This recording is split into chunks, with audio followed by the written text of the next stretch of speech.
बकरी ऐसे है जो अफ्रीका इस ऑस्ट्रेलिया महाद्वीप के सहारे से ऐसे जाती है, जिसका नाम है पश्चिमी ऑस्ट्रेलियाई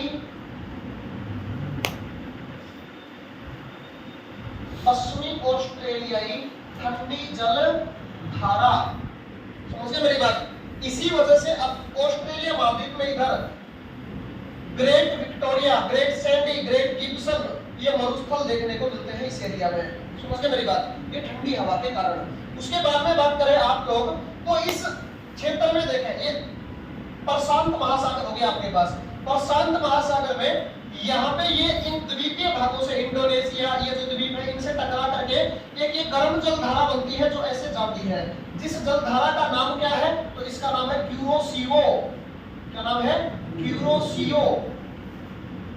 क्यूरोसियो की जो गर्म जल धारा है, क्यूरोसियो की धारा, ठीक है। उसके बाद में नीचे उधर से एक ठंडी जल धारा आती है और ये आती है एक ठंडी जल धारा जो कि जापान के आसपास आकर के दोनों टकराती है, ठीक है। इसका नाम है क्यूराइल। क्या नाम है? क्यूराइल की धारा जो कि ठंडी जल धारा है। जब दोनों आकर के यहाँ पे टकराती है तो यहाँ पे एक ड्रिफ्ट बनता है। यहाँ पे मछलियां बहुत ज्यादा मात्रा में इसके पास में पाई जाती है और ये बना एक ड्रिफ्ट, ठीक है। ये एक ठंडा ड्रिफ्ट बनता है और उसी के बाद में यहाँ से एक ठंडी जल धारा बनती है जो ऐसे नीचे की ओर आती है। ये आ गई नीचे, ठीक है। और इसी ठंडी जल धारा का नाम है कैलिफोर्निया की धारा। क्या नाम है? कैलिफोर्निया। क्योंकि कैलिफोर्निया की जो है यहाँ पे क्या है? एक खाड़ी है, इसी वजह से इसका नाम रखा गया कैलिफोर्निया की ठंडी जल धारा। ये कैलिफोर्निया की ठंडी जल धारा है। उसके बाद में ये आपको समझ में आ गया, नीचे आकर के ऐसे ही घूमता रहेगा, सर्कुलेशन बनता रहेगा इस पानी का। समझ गए मेरी बात? उसके बाद में नीचे वाले इस क्षेत्र में यहाँ पे एक जल धारा इस ऑस्ट्रेलिया से नीचे टकराकर ऐसे जाएगी ऑस्ट्रेलिया की ओर, जिसका नाम क्या होगा? इसका नाम होगा पूर्वी ऑस्ट्रेलियाई, पूर्वी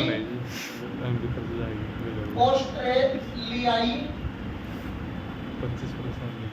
धारा, पूर्वी ऑस्ट्रेलियाई गर्म जल धारा।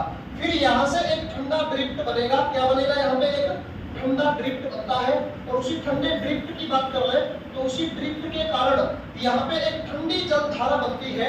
ये बन गई एक ठंडी जल धारा जिसे कहा जाता है पेरू की धारा। जिसे क्या कहते हैं? पेरू की ठंडी जल धारा। पेरू की जल धारा, पेरू की ठंडी जल धारा के नाम से आप जानते हैं।